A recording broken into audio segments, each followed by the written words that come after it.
Hello, আসসালামু আলাইকুম। সবাই কেমন আছেন? ইমান এবং স্বাস্থ্যে আমি ফাতেমা মনি ফ্রম সাউথ আফ্রিকার কেপটাউন সিটি থেকে এই মুহূর্তে বলছি। দেখতেই পাচ্ছেন একটা গিফট বক্স ওপেন করলাম এবং গিফট পেতে কার না ভালো লাগে বলেন?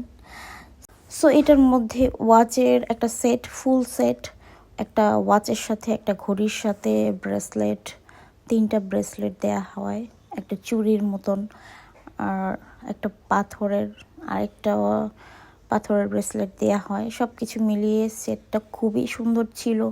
খুব পছন্দ হয়েছে যে আমাকে গিফটটা করেছে। খুব সুন্দর ছিল। গলার একটা সুন্দর লকেট সহ একটা চেইন ছিল, একটা রিং ছিল। তারপর হচ্ছে কানের দুলগুলো দেখেন কত সুন্দর। আর হাতে দেখেন আরেকটা ব্রেসলেট কয়টা ছিল মোটমাট? চুড়ির মতন একটা, দুইটা, 4টা ছিল। এই যে একটা পরে আছে, এই দুইটা, মোট ব্রেসলেট হচ্ছে 4টা ছিল। হ্যাঁ, 4টা ছিল। আর এই যে গলার নেক পিস, ছোট্ট একটা লকেটের সাথে নেক পিস।